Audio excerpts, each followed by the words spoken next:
2006, the 8th edition. Therefore, 2006, that's just lately. Okay. Okay. Hanapin po natin.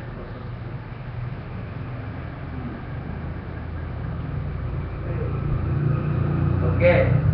Maghanap ako na ulit.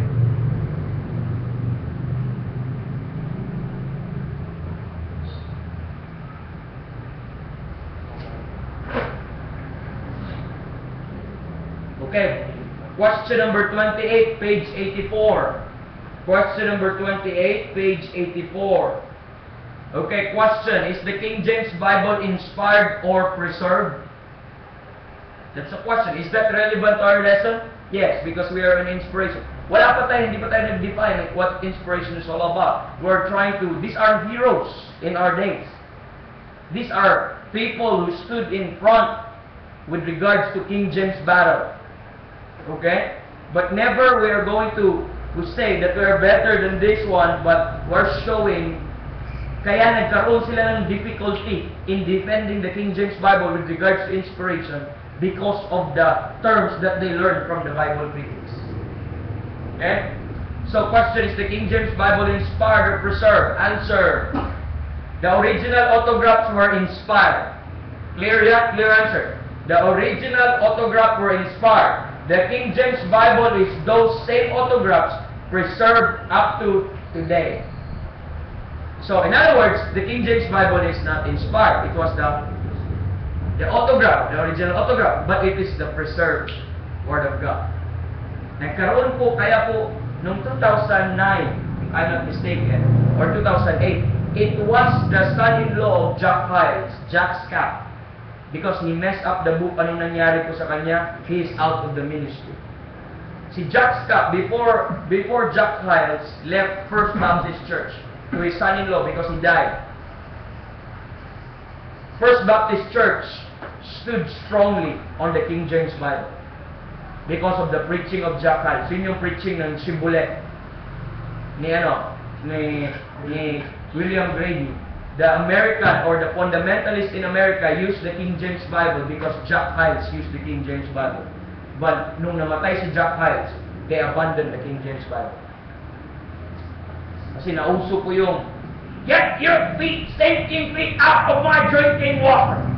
Umuso po yung the fourfold logic proves that the King James Bible is the Word of God. Hindi po niya inaamin sa kanyang writing, but he will say, because of I've read the manuscript evidence, or I've read a book from old man in Florida. That's his testimony.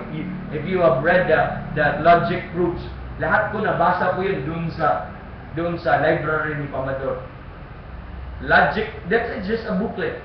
Logic proves that the King James Bible is the Word of God. Yun yung title ng ano. Nabasa ko niya, according to it, I came across with this kasi Bible critic po siya. Dati, ano po siya ni John R. Rice, influence po sila ni John R. Rice na promoter po ng Revised Version. Okay? Now, nung 1980, si Dr. Grady could testify this because John po siya ni John Rice. And during those days, in their college days, nagtuturo po siya. Some of the professors corrected the King James Bible. Now, we could have that later siguro. We could have that film showing. I have that shibboleth later on. I want you to learn the subjects of those shibboleth because doon po ang history po ng King James only listen sa America. Pinapakita po. Now, saan ba tayo? Nagkaroon po ng klarong distinction ng war, is the King James Bible inspired or preserved? Nagkaroon ng dalawang camp. Noong 2008 or 2009, if I'm not mistaken, sa kanila pong pastor school or King James Bible Summit po nila, doon sa Indiana, Hammond, Indiana, King James, First Baptist Church, nag-declare po, I've heard a preaching of Jack Scott before, kasi isa sa mga favorite kong preacher po yun. Sabi niya, Hans Anderson College will never be a liberal college, liberal arts college. Isa sa mga points po niya sa Chapel Art. Point number 2, Hans Anderson College will never depart from the King James Bible. Si Dan is isa sa mga influence namin yan, paparinig namin sa nung baguhan pa sila mga Christian. na Jacques Cap. In other words, Jacques Cap embraced the so-called King James position. Okay? Now, noong 2008, nag-declare po siya, the King James Bible has errors and it is not inspired Word of God. 2 years later, he's out of the ministry. Because namulis siya at meron pong young people sa relationship. He was caught ng that. Meron po silang mga text messages. And he is now out and hinahanda po siya dahil minor po ang kanya. Yun yung sinasabi ni Dr. Rahman, if you mess with the book, God will mess you up. Literally, God messed him up. Ano nangyari? Wala na akong balita sa First Baptist Church ngayon. Yun yung pinupuntahan ng mga Pilipino na gusto ko magpunta ng Hyles Anderson College ng Bible School.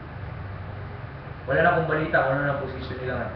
But one thing I know, Jacques Cap is nagtago po ngayon dahil meron po siyang warrant of arrest. Now, nagkaroon po ng klarong distinction. Asan ka ba? Ano bang King James? Preserved or inspired? 2009, nagklaruhan ang distinction. Doon din yun. Doon din ito nilabas 2010. Nag-draw na din line si si Sam Gitt na inspired din and preserved. Pero in this writing, pero dito, wala po siyang sinabi, wala pong mababasa na inspired, preserved ang King James Bible. He still stood the same. That it is the original was inspired, the King James was preserved. Okay? Ito po, sinasabi niya, inspiration, explanation, the best way to simply describe inspiration and preservation of the Bible is as follows. Inspiration is when God takes a blank piece of paper, okay, papyrus, vellum, okay, yung original, ito yung inspiration, and uses man to write his words. That's the same also definition of divine influence. Uses men, kaya nagkaroon ng scripture. This is also the definition of Sam Gitt. Okay, preservation is when God takes those words and already written and uses man to preserve them today. Both of these actions are divine and assured by God as recorded in Psalm 12:6 and 7. So to make the long story short now, sa mga issues po nito, he believed that the King James Bible is the preserved Word of God, but no clear that he said that it is the inspired Word of God. But this one believed his inspired Word of God. Declared. Okay? But if the definition is the same, this one, as per 2006 published, he believed that the King James Bible is perfect, preserved, but not inspired. Okay? So, another thing. Is this helping you? Are you oriented? Matulong ko ba sa orientation? Okay. Question number 90. I don't know kung, kasi yung sa akin, hindi ko na alam kung saan na napunta eh. Kaya, sayang. Kasi may mga circle yun. The King James Bible is a mere translation from the Greek to English. A translation can't be as good as original, can't it? The answer is, a translation cannot only be as good as the original, but better. That's a good position. This is the difference of Sam Gitt.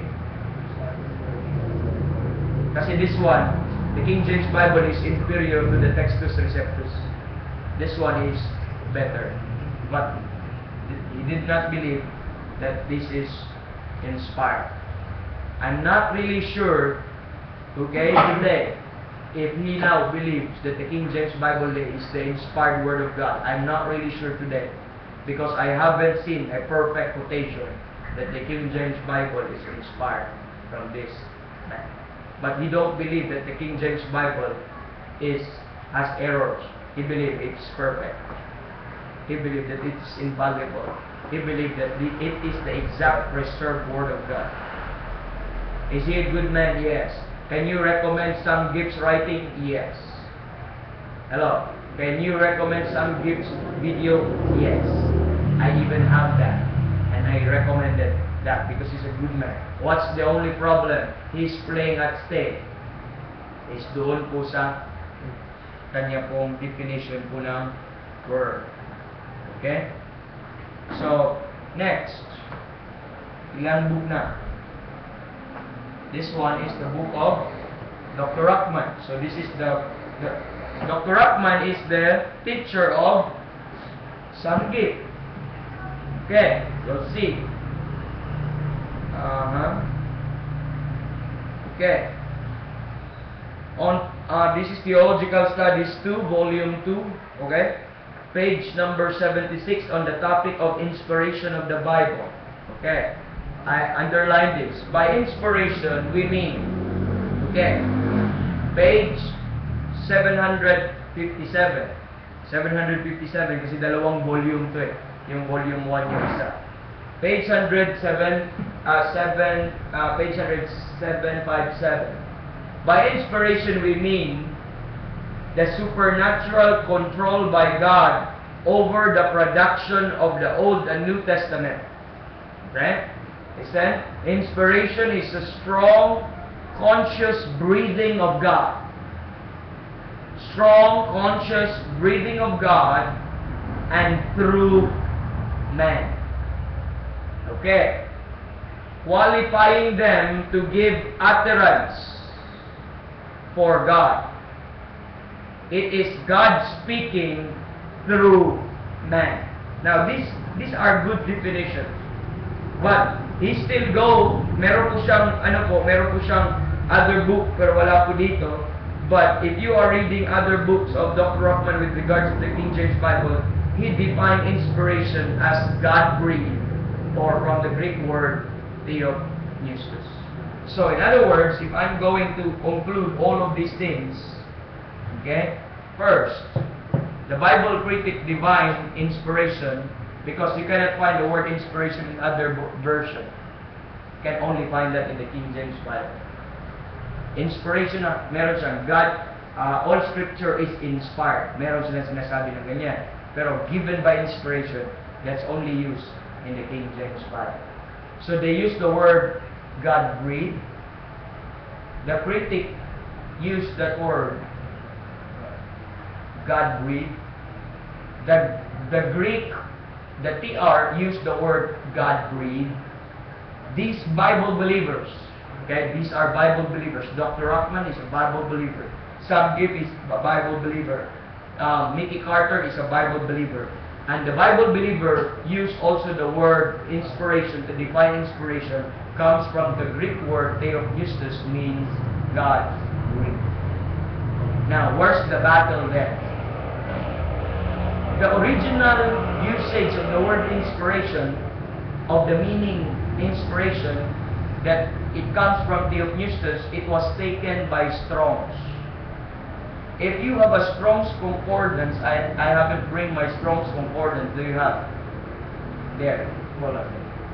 Mabigat eh, malaki. Ang Strong's Concordance sa likod, merong word na Greek dictionary po doon, theopneustos. It defines their God-breathed. Now, saan po kukuha ang mga Bible corrector na i-correct nila ang King James Bible from the Greek sa Strong's Concordance? Saan kumuha